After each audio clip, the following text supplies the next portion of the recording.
Dostlar, hamıya salam, hər vaxtınız xeyir olsun. Mən Fuad, növbəti çıxışımla yenidən qarşınızdayam. Dostlar, bu həftə çox maraqlı oyunlar oldu və ən maraqlı oyun bizi hələ gözləyir qarşıdan. Ayın 26-sı bildiyiniz kimi möhtəşəm El Clasico finalı var. Bəli, final önəmli oyundur, çox vacib oyundur və dostlar belə deyim, hər iki komanda üçün bu həftə çox çətin oldu. Həm Barselona üçün, həm Real Madrid üçün. Bildiyiniz kimi La Liqanın 32-ci və 33-cü turu çərçivəsində hər iki komanda öz oyunlarına çıxdı. Barselona öz evində Celta ilə və Mallorca ilə qarşılaşdı. Real Madrid isə öz evində Bilbao ilə qarşılaşdı. Daha sonra isə Xetafe ilə səfər oyununa çıxdı. Mən indi kiçik bir əlavə eləmək istəyirəm. La Liqa rəhbərliyinə mi deyim? Onsuz da məni eşitmirlər. İndi altdan komment yazacaqlar ki, qaqa sən bunu kimə deyirsən?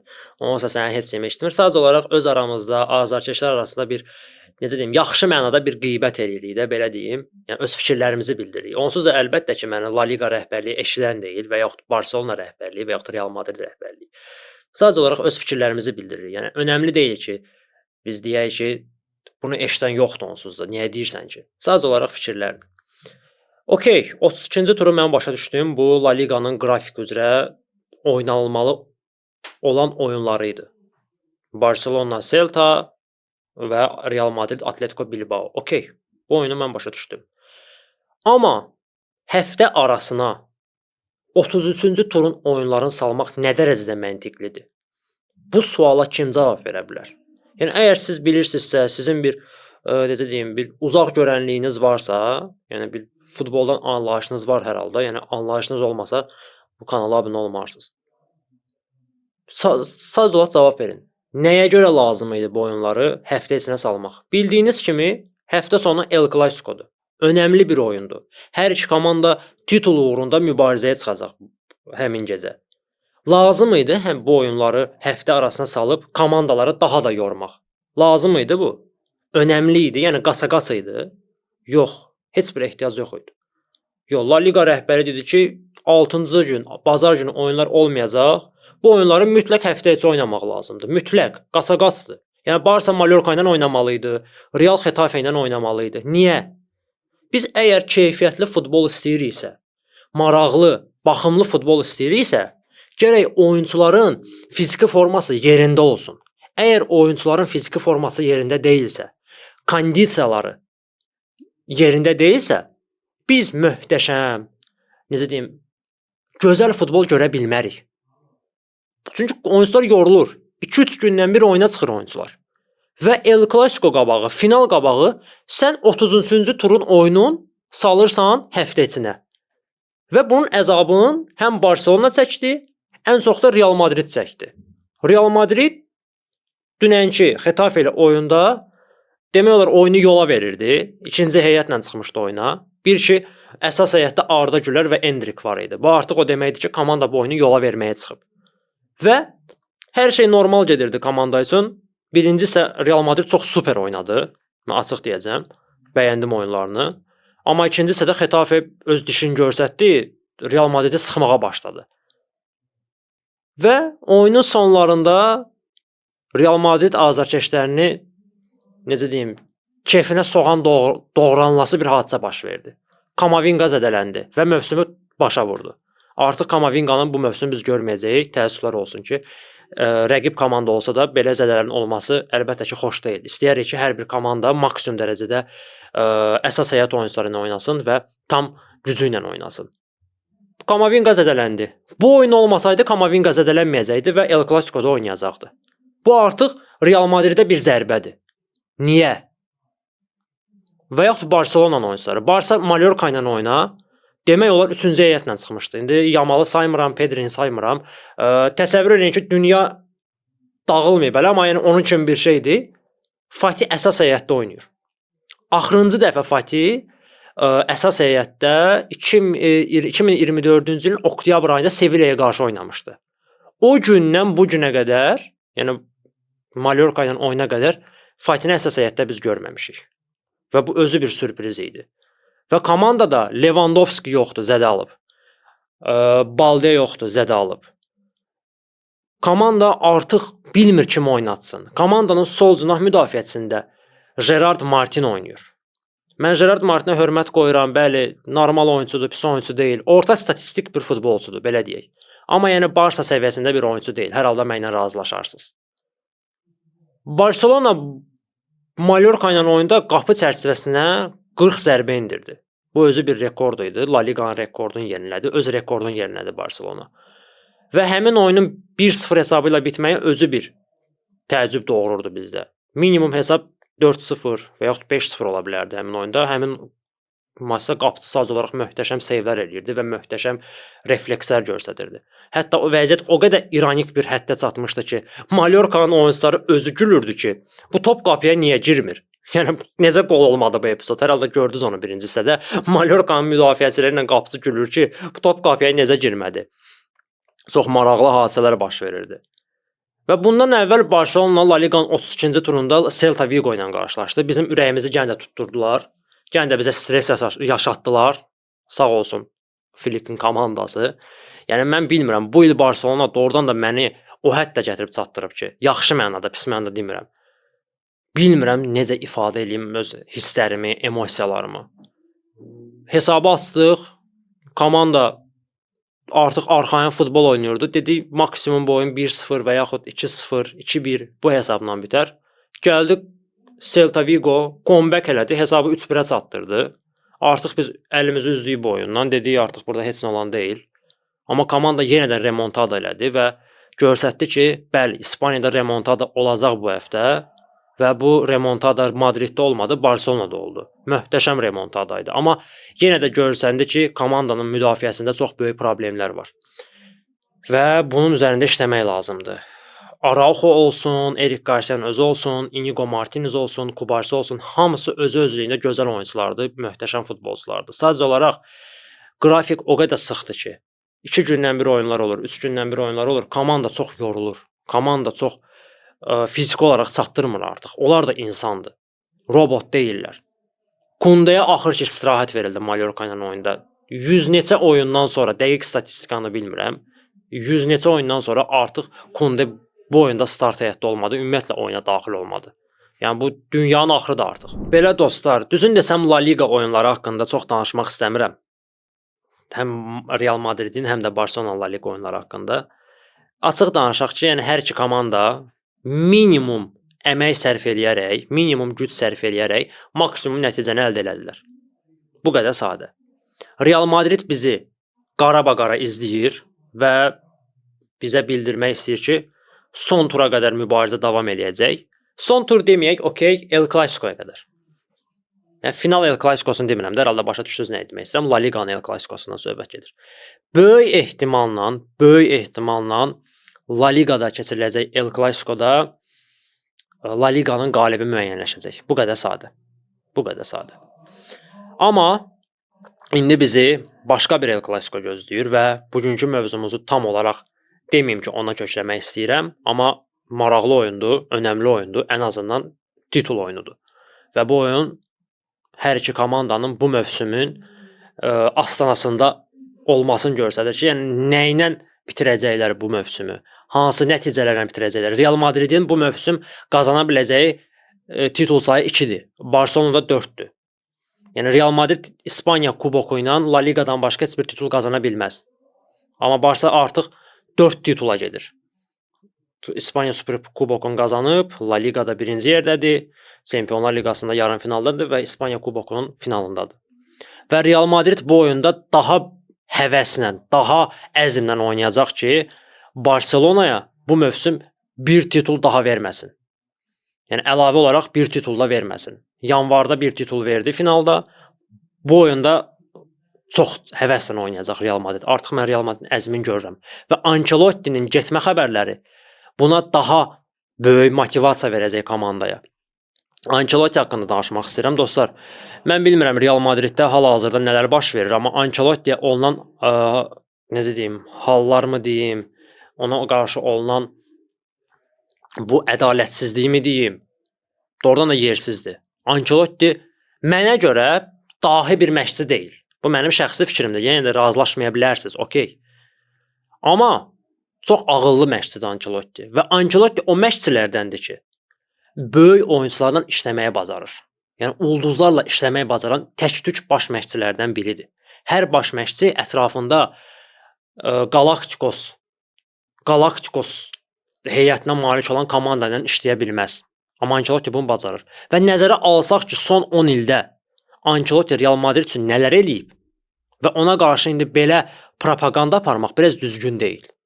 Yəni Ancelotti kimi məşqçiyə hörmətsizlik olur. Bəli, Real Madriddə həmişə ruslar demiş stavkalar yüksək olub.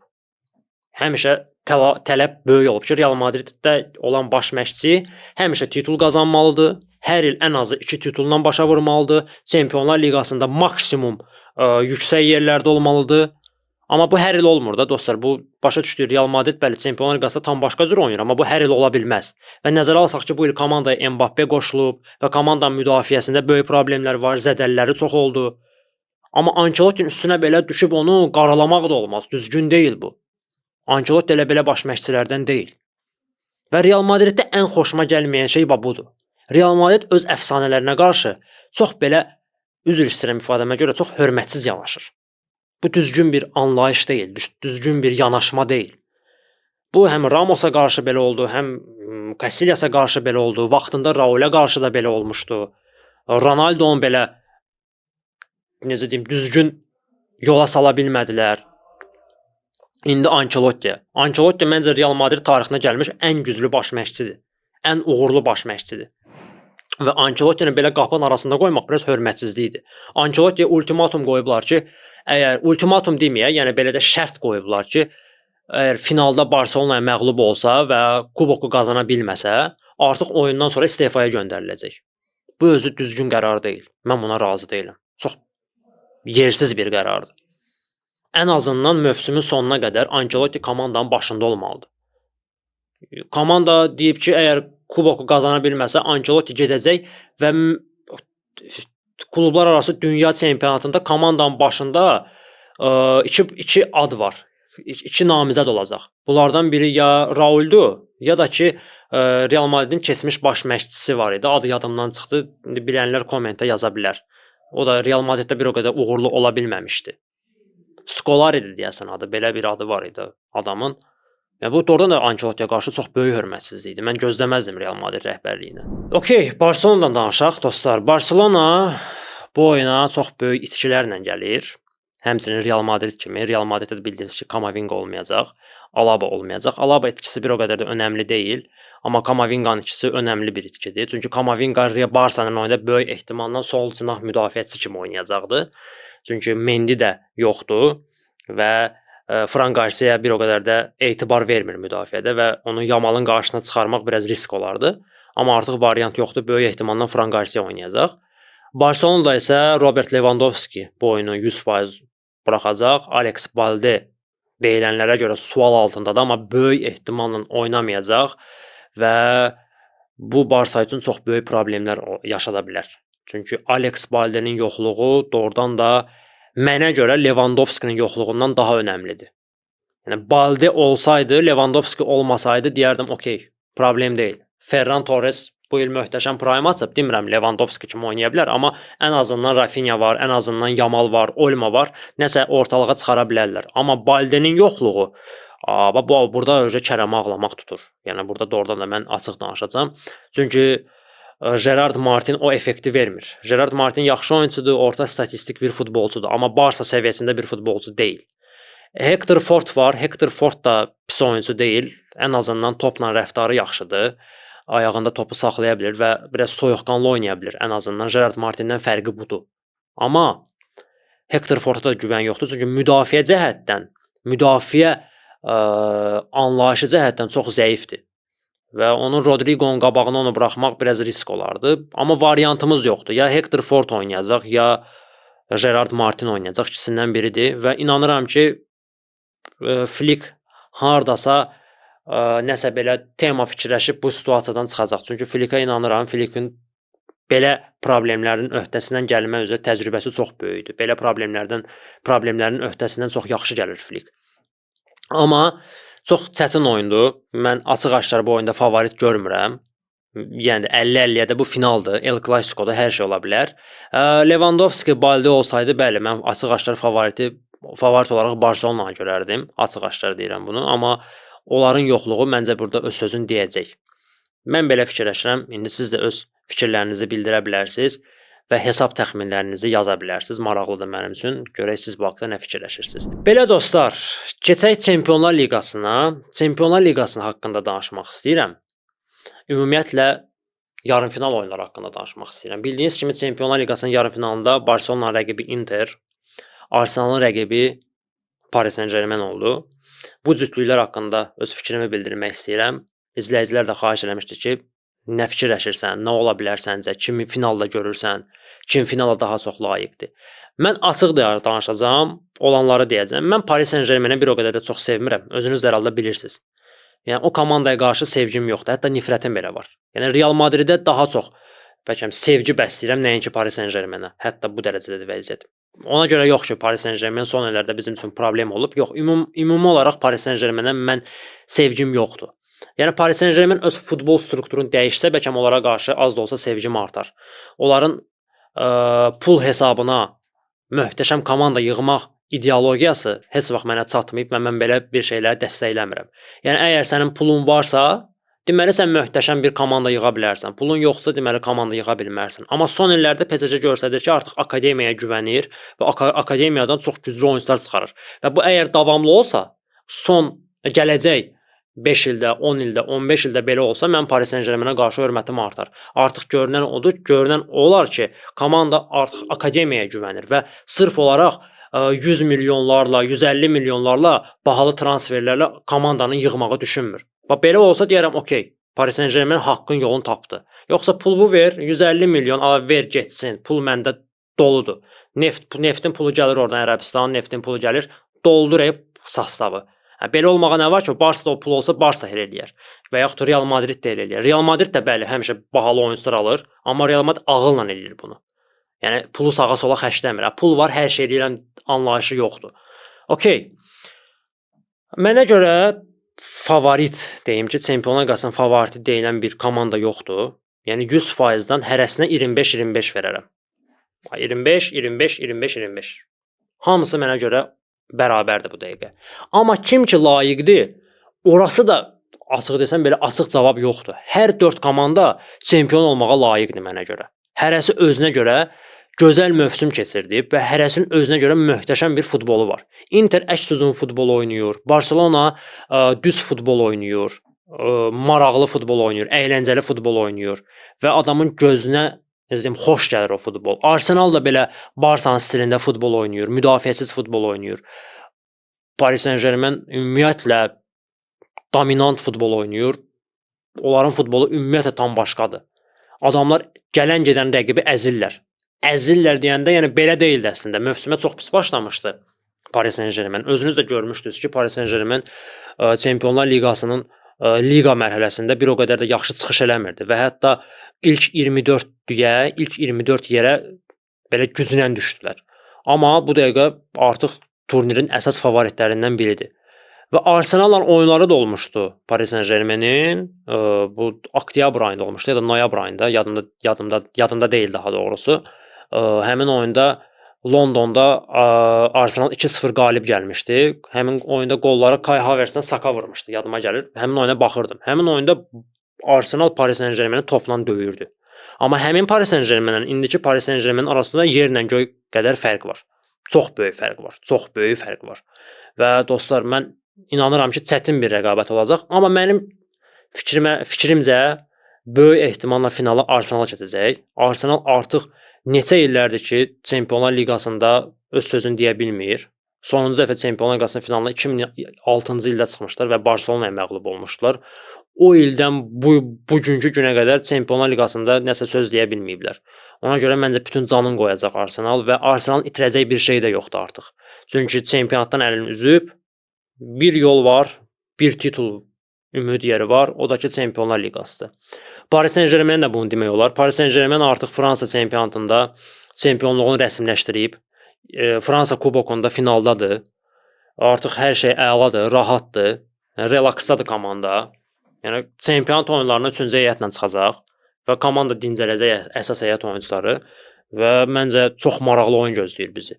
Favorit yenə də deyirəm 50-50-dir bu oyunda, amma mən lap əvvəldən demişdim, özünüz də bilirsiniz. Final Barsa, Arsenal demişdim. Ona görə Arsenalın keçəcəyini düşünürəm. Burada çox böyük rol da, yəni Arsenalın zədələri var. Müdafiəçiləri yoxdur. Gabrielin yoxluğu, Kai Havertzin yoxluğu öz sözünü deyə bilər. Çünki nə qədər də Real Madridlə yaxşı oynasalar da, özünüz də bilirsiniz ki, Real Madrid bu il o deyil. Bu mövsüm formada deyil Real Madrid. PSG də indi bu dəqiqə Real Madrid deyil. PSG daha təhlükəlidir. PSG-nin hücum xəttinə baxırsan, adamın ayaqları tir-tir əsir. Hamısı sürətli oyunçulardır, sprinterlərdir, driblyorlardır. Ona görə Kviorla və yaxud Lewislə onun qabağına çıxmaq belə çətin olacaq. Mən deyə bilmirəm, açıq deyə bilmirəm ki, kim qalib gələcək, amma mənə elə gəlir ki, az da olsa Arsenalı bu oyunda bu dueldə daha doğrusu finalda görürəm. Əsas məsələ Barcelona, Inter. Dostlar, bildiyiniz kimi Lewandowski'nin zədəsi ağırdır, əzələ problemi var və Lewandowski 3 həftə meydanlardan kənarda qalacaq və Interdən oyunları buraxacaq böyük ehtimalla və ən əsası birinci oyunu buraxacaq. İkinci oyun sual altındadır, amma birinci oyun mütləq buraxacaq, olmayacaq.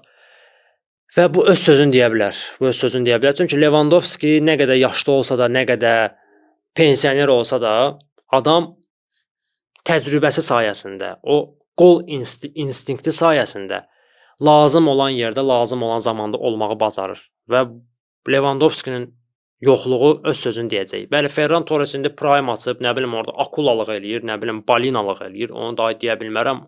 Adam bu mövsüm doğrudan da ən gözəl mövsümlərindən birini keçirdir. Həm Barcelona'nın heyətində olsun, həm də ümumi karyerası baxımından. Amma yenə də Ferran tam başqa səviyyədir. Lewandowski tam başqa səviyyədir. Müqayisə oluna bilməz olar. Amma yenə də görək, Flickə inanıram. Flickə inanıram ki, nəsə tema fikirləşəcək Interə qarşı. Interdə bir o qədər də deməyim ki, rahatdır. Çünki Interdə vəziyyət o dərəcədə də gərgindir ki, Serie A-da hər halda xəbəriniz var. Napoli ilə xalları bərabərdir və hər şey son tura qədər gedəcək. Yəni məsələn Paris Saint-Germain və Arsenal çempionatın başını buraxıblar. Biri çempion olmayacaq, biri artıq çempion deyənə oynamırlar.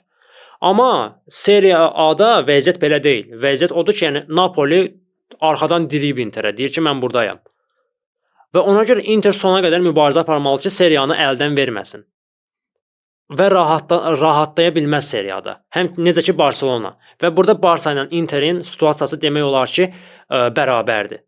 Və Interin bir zəif cəhəti də var ki, bunu çox adam demir əslində. Interin komanda olaraq yaşı çox böyükdür.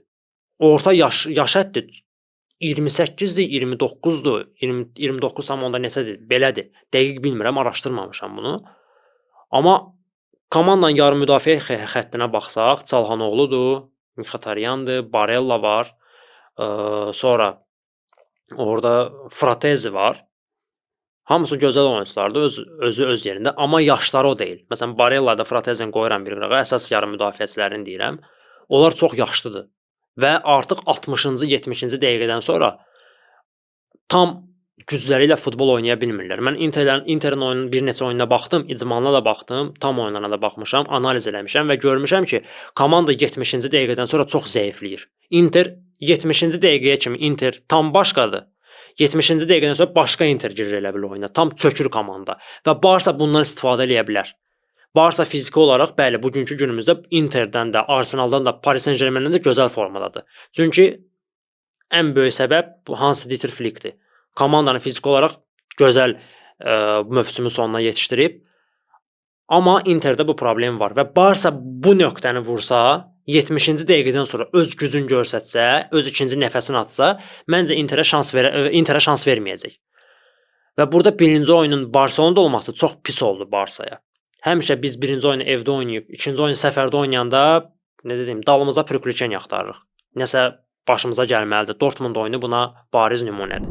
Burada belə mən favorit görmürəm. 50-50 deyirəm. Hər iki dueldə mən 50-50 demişəm. Çünki elə bir qarışıq vəziyyətdir ki, zədələr bir tərəfdən, nə bilim, fiziki forma düşüşlüyü var. 2 gündən bir oyunlar var. Bilmirsən Barsa köklənsin La Ligaya, köklənsin Çempionlar Liqasına, nə bilim köklənsin Kuboka. Oradan oyunlar gəlir, buradan oyunlar gəlir. Soxa-soxda Valladolidlə oyunu salıblar ortalığa. Və rəhbərlik La Ligaya bildirib ki, Valladolidlə oyunu təxirə salaq. Valladolid də belə buna etiraz etməyib, deyib problem deyil. Dəyişə bilərik tarixi. Amma La Liga rəhbərliyi bildirib ki, yox qardaş, siz nə danışırsınız? Bu oyun oynanılmalı deyə başıma dönüm. Sən nə danışırsan? Çempionlar Liqası önəmlidir, yoxsa Valladolidlə oyun önəmlidir? Əlbəttə ki, Valladolidlə oyun önəmlidir. Biz bu oyunu oynamalıyıq. Yox, deyir, gec bildirmisiniz, bu oyunu biz təxirə sala bilmərik. Amma Fransada çempion olmuş Paris Saint-Germain necə deyim, Fransa çempionatı rəhbərliyi bildirib ki, sən Nantla oyunu mən təxirə salıram. Nantla oyunu təxirə salıram. Aston Villa ilə oyundan öncə. Bilənlər bilir nə demək istəyirəm. Amma halbuki komanda çempiondur və komandanın heyətinə baxsaq 3 dənə sastav qurmaq olar PSG-nin heyətindən. Rəhbərlik deyib ki, bu oyunu təxirə salırıq. Siz Çempionlar Liqasında rahat oynayın. Ən azından ölkəmizi təmsil edirsiniz. Yox, La Ligada belə şey yoxdur. Mənim ölkəmi təmsil edirsən, problem deyil. Yəni mənə nə dəxli var? Vəsə bu qədər sadə. Yəni La Liga bunu deyir. Mənə lazım deyil. Yəni düzgün deyil də bu. Valladolidlə oyun bu dəqiqə qaça-qaçdır. Mən bayaq da demişdim, El Clasico finalı öncəsi Mallorca ilə Xetafenin oyunlarını salıb Realla Barsaya. Qaça-qaçdı, nə olub? Maya var da, elə bunlar hansısa bir tarixə salmaq olar da. Gəl bir dənə bu Çempionlar Liqasının oyunlarını yola verək, görək nə olacaq. Bəlkə məhz Barsa finala çıxa bilməyəcək. Yəni çıxa bilməsə oyunları salarsan oynayarlar. Qaça-qaç deyil. Belə dostlar, mənim Çempionlar Liqası təxminim, ümumiyyətlə final təxminim Arsenal Barselonadır. Bu qədər sadə. Mən bunu demişəm, tam play-off mərhələləri başlayandan dedim və hələ ki ona doğru gedirik. Hamı Paris Saint-Germain deyir, çoxsu Inter deyir. Interin azarkeşlərinin sayı da çoxalıb. Instagramda da onu gördüm mən. Özünüz bildiniz də kimlər də olar. Barsa ilə düşməmişdən qabaq 10 milyon izləyiciləri vardı. İndi 13 milyona qalxıb. Yəni tutdunuz da temanı. Bəli, sevindirici bir xəbər var. Bu mövzudan kənarda bəlkəm. Kapitanımız, Alman divarımız qayıtdı. Marc-Andre ter Stegen zədəsini tam sağaldıb. Ağır zədədən sonra artıq komanda ilə məşqlərə çoxdan başlayıb, amma artıq həkimlər tərəfindən yaşıl işıq verilib və artıq oyunlara çıxa bilər. Amma belə deyim, bu mövsüm biz onu meydanlarda çətin görək. Ən azından əsas oyunlarda biz onu çətin görək. Çünki inanmıram ki, Flick bu riskə gedər. Çünki ter Stegen artıq 6 aydır ki, futboldan kənardır və onu böyük oyunlarda oynatmaq, necə deyim, böyük bir riskdir. Elə bir kamikadzəsən, götürmüsən bombanı, düşmüsən ortalığa. Belə bir şeydir ter Stegen'i oynatmaq. Hələ tezdir ter Stegen. Məsələn, Valladolidlə oyunda oynatmaq olar onu. Əgər La Liga taleyini həll eləmişiksə, son 2 turda ter Stegen'i oynatmaq olar ki, ayağa açılsın. Amma ter Stegen özü də çox gözəl bilir ki, bu dəqiqə o yüksək səviyyədə oynaya bilməz. O fiziki formada deyil. Ona vaxt lazımdır, zaman lazımdır. Bu aydındır məncə hamıya. Və Şesni də indi bir o qədər də pis formada deyil. Arada bir quşlamasa vapşe yaxşı olar. Celta ilə oyunda da quşlayırdı. Quşladı daha doğrusu. Amma burada tam təmiz quşlamaq da demirəm. Orada anlaşılmamazlıq oldu. Ümumiyyətlə Celta ilə oyunda buraxdığımız 3 qolun hamısı anlaşılmamazlıq oldu. Şesni ilə Kubarsi anlaşmadı. Nə bilim orada Inigo ilə De Jong anlaşmadı. Uzun söhbətdir. Nəysə, ümid edirəm komandalar sağlam şəkildə mübarizə apararlar. Həm Real Madridə qarşı, həm də ki Interə qarşı. Ən əsası güclü olan və layiq olan qələbə qazansın və finala çıxsın. Mən bunu istəyərəm. Bəli, mən Barsa azarkeşəm. İstəyirəm ki, komandam çempion olsun, komandam hər bir titula sahib olsun. Amma əgər mənim komandamdan güclü komanda varsa, o daha çox layiqdirsə qoy olsun. Yəni bu əlbəttə ki oyunda görsənəcək. Əgər sən güclüsənsə, sən layiqsənsə, əlbəttə ki, hamı üzərində qələbə qazanırsan. Necə ki, bunu Barcelona 2011-ci ildə eləmişdi, 2015-ci ildə eləmişdi.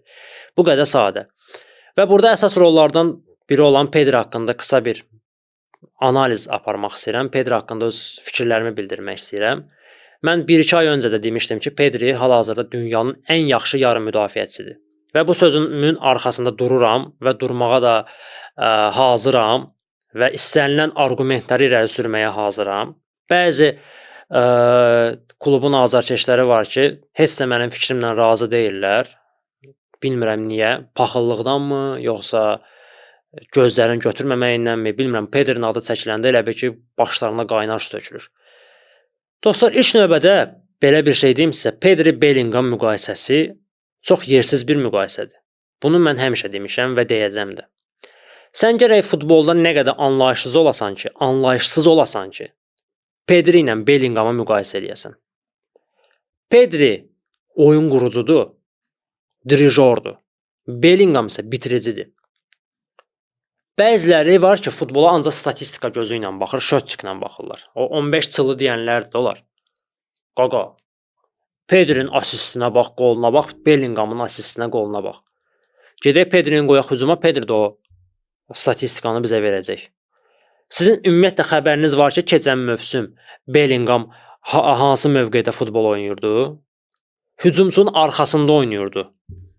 Və Real Madrid keçən mövsüm 4-2-2 taktikası ilə futbol oynayırdı, romb formasında və Bellingham yalançı 9 nömrə idi. Demək olar ki, komandanın hücumçusu kimi oynayırdı Real Madriddə. Amma Pedri həm dayaqdadır, həm qabaqdadır, həm cinahdadır, hər yerdədir. Pedri'nin faydalı iş əmsalına baxsaz, siz asistlə qolları demərsiniz. Əgər biz hər şeyi asist və qolla ölçürüksə, onda gəlin Ivan Rakitici dünyanın ən güclü yarım müdafiəçisi elan eləyək. Adamın həm Iniesta'dan, həm Modric'dən, həm Kevin De Bruyne'dən, həm Bruno Fernandes'dən, nə bilim Valverde olsun, Bellingham olsun, Pedri'nin özü olsun. Bunların hamısından, Toni Kroos'un özü olsun. Hamısından statistikası daha yüksəkdir. Gol plus assist daha möhtəşəm bir rəqəmləri var Ivan Rakitic'in. Onda neyniyək? Ivan Rakitic deyək ki, dünya tarixinə gəlmiş ən güclü yarım müdafiəçidir bu. Bu nə məntiqdir? Hər şey assist və qolla ölçülür bu futbolda. Siz ümumiyyətlə Pedri'nin oyununa baxırsınız indi yoxsa yox? Bunu mən demirəm, Barsa azarkeş olduğuma görə demirəm. Bunu bütün dünya deyir. Bunu dünyanın ən tanınmış futbol ekspertləri, analitikləri, necə deyim, jurnalistləri hamısı deyir ki, bu dəqiqə Pedri qızıl topa bir nömrəli namizəd olmalıdır. Çünki adamın gördüyü iş inanılmazdır dostlar, inanılmazdır. Adam çox böyük dəyişikliklərə imza atıb.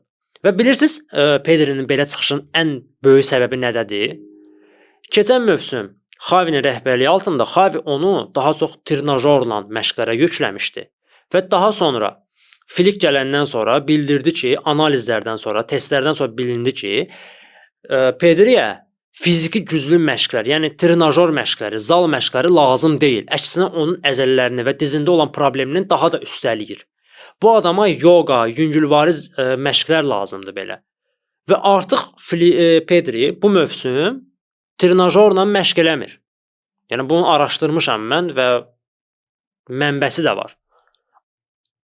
O adam ancaq yoga ilə məşğul olur, topla işləyir, topsuz işləyir, fiziki belə məşqlər eləyir və onun əzələsini yükləmirlər. Elə bilirdilər ki, buna fiziki kaçalkaya bassalar, kaçka bassa bu daha da yaxşı olacaq. Amma əksinə bu kaçka basanda daha pis olur. Ona görə bunu kaçkadan uzaqlaşdırıblar, belə loru dillə desək. Və ona görə də Pedri bu dəqiqə dünyanın ən yaxşı yarım müdafiəçisidir. İstənilən adamla, istənilən futboldan başı çıxan adamla oturub bu haqda söhbət eləyə bilərəm, argumentlərimi də irəli sürə bilərəm. Gol assist, gol assist. Onda neyniyək biz? Onda Kovaciclə bəlkə bir top. Bəlkə Kovacicin də assisti qolu Pedri'dən çoxdur. Neyniyək? Kovacic onda ən güclü yarım müdafiəçi elan eləyək biz. Mən Valverde və yaxud Bellinghamın əməyini aşağı salmaq istəmirəm. Onları aşağılamaq istəmirəm. O başqa məsələ. Onlar öz yerində. Onların da işi möhtəşəmdir. Mən keçən mövsümdən söhbət keçsə, bəli, keçən mövsüm Pedri bir o qədər də güclü deyildi. Yəni yaxşı formada deyildi. Ümumiyyətlə keçən mövsüm Barsa ümumiyyətlə yaxşı formada deyildi. Amma hal-hazırda deyirəm. Hal-hazırda sözün başa düşməyən insanlar var. O gün bir post paylaşmışam Pedri haqqında. Qaqaşın biri yazıb ki, Toni Kroos buna güldü. Toni Kroos'un buna nə dəxli var? Toni Kroos futbol karyerasını bitirib. Mən hal-hazırda yazmışam, hal-hazırda. Bunu yəni, oxuyun da, anlayın da. Yəni bunu anlamaq üçün yəni IQ səviyyəniz 150-dən yuxarı olmalı deyil. Yəni önəmli deyil. Bunu sadə adam da başa düşə bilər. Belə dostlar, məncə bu qədər. Düzün desəm bir o qədər də yaxşı vəziyyətdə deyiləm. Biraz yorğunam və ola bilər ki, istədiyim kimi analiz apara bilmədim, istədiyim kimi danışa bilmədim. Ümid edirəm gələn çıxışlarda daha yaxşı olar. Və ümid edirəm ki, növbəti qarşıdan gələn oyunlarda komandamız bizi sevindirər. Sevindirməsə belə, yenə də deyirəm, canları sağ olsun. Biz komandamızı titullara görə sevməmişik. Amma bu mövsümki Barselona titul qazanmağa layiqdir və ən azı 2 titul qazanmağa layiqdir. İnşallah El Clasico'dan sonra çıxışım olacaq və inanıram ki, onda Nasserlə yaxşı olar. Hamınıza uğurlar, təşəkkür edirəm. Kanala abunə olmağı və videonu bəyənməyi unutmayın. Hamınızı öpürəm. Adios.